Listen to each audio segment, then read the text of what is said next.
પોતાની જ પત્નીને 50,000 રૂપિયામાં વેચી નાખી। આ પતિની વિકૃતિતા વિશે તમે શું કહેશો? અને આ ઘટના કોઈ કાલ્પનિક નથી, આ સાચે બનેલી ઘટના છે, આ કોઈ વાર્તા નથી, આ પોલીસના ચોપડે લખાયેલી ફરિયાદ છે, FIR છે। એક પતિએ જેનું નામ છે નિકેશ પટેલ, આ વિકૃત વ્યક્તિએ પોતાની જ પત્નીને વેચી નાખી અને તેનું કારણ શું કામ વેચી તે તમે જાણશો ત્યારે તમને આ વધારે ગુસ્સો આવવાનો છે આ વ્યક્તિ પર, આ રાક્ષસ પર, આ વિકૃત માણસ પર।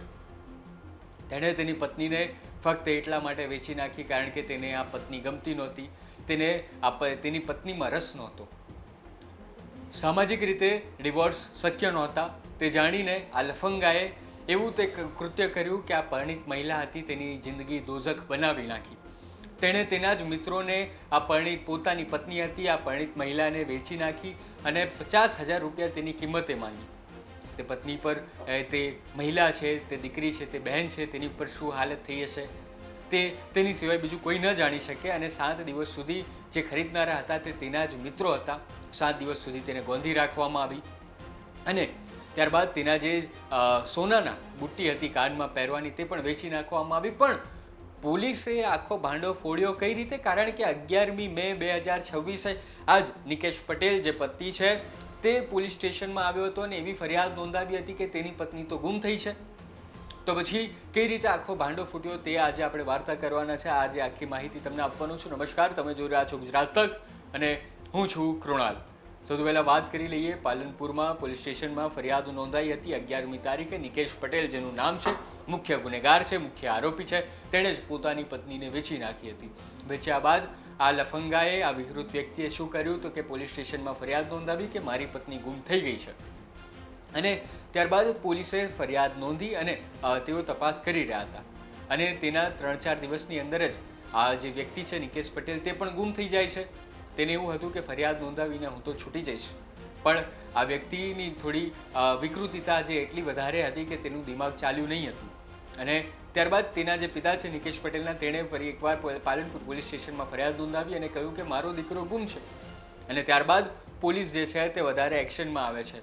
રેન્જ IG સુધી આખી માહિતી પહોંચે છે, SPથી લઈને તમામ જેટલા પણ મોટા પોલીસ અધિકારીઓ છે તે તમામ લોકોએ પાલનપુરના PIને સંપર્ક કર્યો અને કહ્યું કે આ કેસમાં ધ્યાન આપો અને ત્યારબાદ થયું એવું કે PIએ પોતાના ચક્રો ગતિમાન કર્યા કારણ કે અઠવાડિયાની જ અંદર એક જ પરિવારના 2 વ્યક્તિઓ, પત્ની અને પુરુષ, પતિ અને પત્ની જે બંને જે છે તે ગાયબ થઈ જાય છે અને તેના કારણે તપાસ આદરવામાં આવે છે અને ત્યાં આખો ભાંડો ફૂટી જાય છે। અને આ નિકેશ પટેલ જે છે તે કોઈ સામાન્ય આરોપી નથી, તે પહેલાં પણ આવી વિકૃતિતા આચરી ચૂક્યો હતો। આની પહેલાં તેણે 2 વાર પરિણીત મહિલાઓને આવી રીતે ભગાવીને લાવ્યો હતો, પણ પછી પોલીસ જે છે તે તેનો ભાંડો ફોડે છે અને આખા મામલે અત્યારે પોલીસે ધરપકડ કર્યા બાદ કોણ કોણ તેમાં સામેલ હતું, કોણ કોણ તેના મિત્રો હતા, થરાદ સુધી આ બધા તમામ મિત્રો હતા, તેમણે 7 દિવસ શું કાર્યો કર્યા, આ તમામ બાબતો હવે આપણે DYSP પાસેથી જાણીએ। ત્યારે પોલીસને આ બાબતે પૂરી માહિતી મળે છે તો તમામ આરોપીઓને ગણતરીના કલાકોમાં પકડી પાડવામાં આવે છે। આમાં ટોટલ 7 જેટલા આરોપીઓને અત્યારે હાલ પોલીસે પકડી પાડેલ છે અને તમામના જ્યુડિશિયલ કસ્ટડીમાં ત્યાં કોર્ટમાંથી, નામદાર કોર્ટમાંથી રિમાન્ડ પણ લેવામાં આવેલ છે। આ ગંભીર ગુના બાબતે ખાસ કરીને આ જે નિકેશ જે આરોપી છે અને ભૂતકાળમાં પણ આ રીતના ગુનાહિત એનું માણસ પટ રહેલું છે। ભૂતકાળમાં અન્ય સમાજની દીકરીઓને ભગાવી જઈને ફોસલાવીને ભગાડી ગયેલ છે અને તે બાબતે ગુમ જાણવાજોગ થયેલ હતી, તેની પણ પોલીસ દ્વારા ઊંડાણપૂર્વક તપાસ કરી રહેલ છીએ।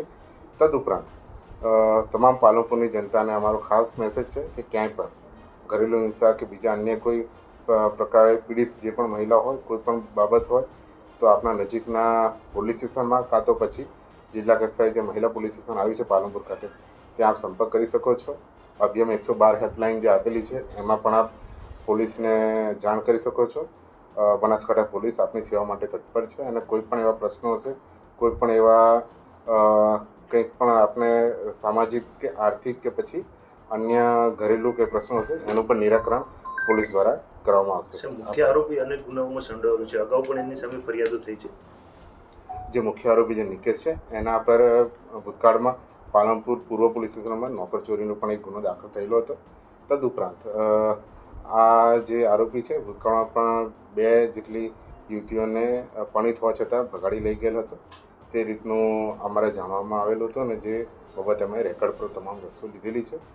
હાલમાં આ જે તપાસ છે એ અત્યારે પાલનપુર પશ્ચિમ પોલીસના પીઆઈ આર.કે. પટેલ નાઓ ચલાવી રહ્યા છે.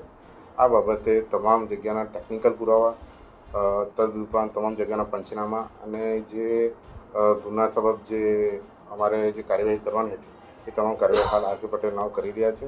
વિગતવારની જે બીજી અન્ય તપાસમાં જે કંઈક માહિતી ખુલશે એ આપ સર્વેને સર્વ કરવામાં આવશે. તો અત્યાર સુધીની તમને માહિતી મળી ગઈ કે કોણ કોણ આમાં સામેલ હતા, કઈ રીતે આ મહિલાનું 7 દિવસ જે છે તે નર્કમાં ગયા, તેમને ગોંધી રાખવામાં આવ્યા, ભરણ કરવામાં આવ્યું, ના ગુનેગારો પર જે કેસ લાગ્યા છે તે પણ સાંભળ્યા.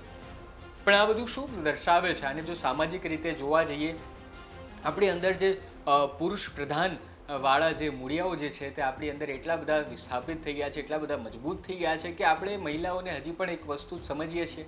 શું આ ઘટના, આ કિસ્સો એ પણ કહેવા માંગે છે? શું આપણે મહિલાઓ એક વ્યક્તિ, આ એક વસ્તુ છે જેને પુરુષો વેચતા રહ્યા છે? અને જે ખરીદનારા મિત્રો છે તે પણ એટલા જ ભાગીદાર ખરા કે નહીં કે જેટલી આ પતિ જે છે જેણે 50,000માં પોતાની પત્નીને વેચવા કાઢી? મહાભારતમાં પણ આવો કિસ્સો બન્યો હતો. આ કળિયુગ છે અને આમાંય આવો એક કિસ્સો બન્યો છે.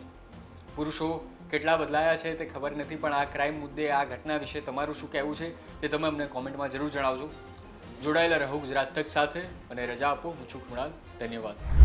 ગુજરાતના તમામ ખૂણાની તમામ ખબરો જોતા રહો ગુજરાત તકની યુટ્યુબ ચેનલ પર. અમને સબસ્ક્રાઇબ કરો. ઇન્સ્ટાગ્રામ અને ફેસબુક પર ફોલો કરવાનું ભૂલતા નહીં. ધન્યવાદ.